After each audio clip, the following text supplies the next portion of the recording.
नमस्ते, मैं वेड हूँ। मैं यहाँ पूर्ण और यौन व्यसन से ठीक होने पर एक वीडियो बनाने के लिए हूँ। तो सबसे पहले और सबसे महत्वपूर्ण आपको इसको ठीक करने के लिए चर्च जाना होगा। ये एक आध्यात्मिक समस्या है। ये एक दैवीय गढ़ है जिसे ठीक करने की आवश्यकता है और मैंने इसे टिप्पणी में विस्तार से समझाया। तो आप 4 प्रमुख आत्माओं से निपट रहे हैं जो दैवीय हैं। आप जेजेबेल, वासना, विकृति और व्यसन से निपट रहे हैं। ये बहुत शक्तिशाली दैवीय आत्माएं हैं जो कर सकती हैं। अगर कोई व्यक्ति इस गतिविधि में एक समय के लिए लगा रहा है तो 140 पाउंड के व्यक्ति को रोकने के लिए 4, 5 या 6 लोगों की आवश्यकता हो सकती है। ये इतनी शक्तिशाली है और मैं इसमें सलाह देता हूं टिप्पणी में। तो आप इसे कैसे तोड़ते हैं? आप हर रविवार चर्च जाते हैं और बाइबल आधारित चर्च में नियमित रूप से जाते हैं। आप प्रार्थना करते हैं, आप अपने शास्त्र पढ़ते हैं, आप अपनी पूरी कोशिश करते हैं कि जब आप असफल हों तो दूर रहें और आप असफल होंगे। आप इसे यीशु के पैरों और रख के नीचे रखते हैं और आप पश्चाताप करते हैं। आपको यह करना होगा ताकि आप अपनी मुक्ति, अपनी आत्मा और अपनी अनंतता की रक्षा कर सकें।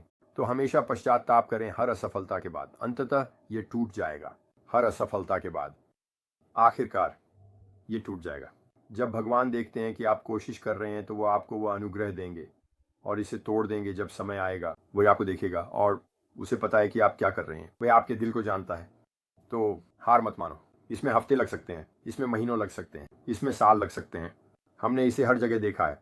तो हार मत मानो।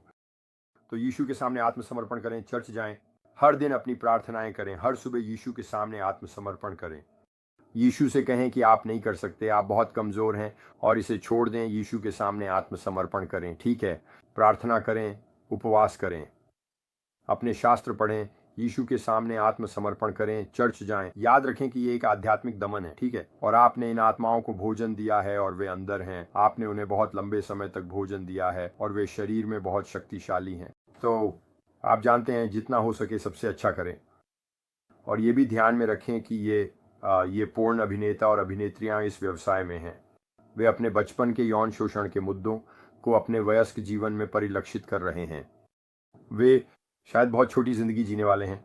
उनमें से अधिकांश 20 और 30 की उम्र में आत्महत्या, हत्या, ओवरडोज से मर जाते हैं और अगर वे युवा नहीं मरते तो उनकी जिंदगी बहुत दबी हुई होती है, दबाव से भरी हुई। तो आप जानते हैं, ये अभिनेता गिरे हुए हैं और ये भगवान और उनके परिवार की नज़रों में गिरे हुए हैं। तो ध्यान में रखें कि इन लोगों के पास एक माँ और एक पिता, एक दादी और एक दादा, बहनें और भाई हैं। और अगर आप इस व्यक्ति को अपने भाई या बहन के रूप में देखते तो आप शायद इसके बारे में बहुत परेशान होते, जैसे आप करते अगर आप उनके बेटी या बेटा या पोता या पोती। तो भगवान इन लोगों को ऐसे देखते हैं जो गिर रहे हैं। वो इसके बारे में बहुत परेशान है। तो अगर आप इसमें शामिल हो रहे हैं और आप उनकी गिरावट से सहमत हैं तो ये अच्छा नहीं है। तो आपको पछताना होगा। आपको इसे बदलने और समाप्त करने की आवश्यकता और इच्छा होनी चाहिए। तो पछताओ और अपने सर्वश्रेष्ठ को रोकने की पूरी कोशिश करो। और यह भी ध्यान में रखें कि पूर्ण और यौन नशा आपको आपके सर्वश्रेष्ठ से दूर रखेगा। नीचे रहो, अपने जीवन से भगवान की कृपा और अनुग्रह को काट दो ताकि आप विपरीत लिंग के साथ एक सही स्वस्थ संबंध बना सकें। ये आपको अलग थलग कर देगा। आप अपने सिर में ऐसी आवाजें सुन सकते हैं जो आपको बताती हैं कि आप बेकार हैं, आप बुरे हैं। आपको खुद को नुकसान पहुंचाने की आवाजें हो सकती हैं, दूसरों को नुकसान पहुंचाने की आवाजें हो सकती हैं, दूसरों के साथ ऐसा करने के लिए या अपने साथ ऐसा करने के लिए जो सही नहीं है। ये आत्महत्या के विचार हो सकते हैं। ये किसी भी प्रकार का बुरा या नकारात्मक विचार हो सकता है।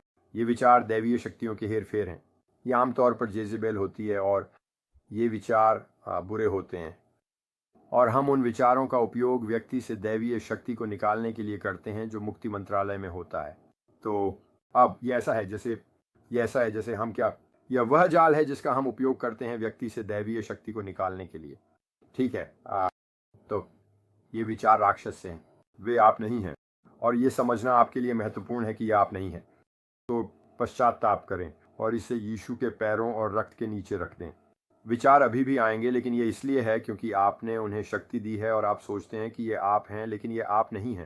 तो इन बुरे विचारों को नकारें और अपने मन को लगातार यीशु की प्रशंसा से भरें और मसीह की शांति आप पर आएगी। और ये आपको इस स्थिति से गुजरने की ताकत भी देगा।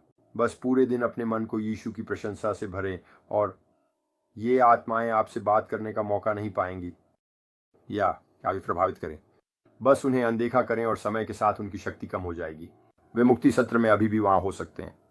शुरुआत में वे शक्तिशाली हो सकते हैं, लेकिन इस मार्गदर्शन का पालन करने पर वे अपनी शक्ति खो देंगे और प्रभावहीन हो जाएंगे। आपकी यात्रा पर आशीर्वाद टिप्पणी पढ़ें और शुभकामनाएं।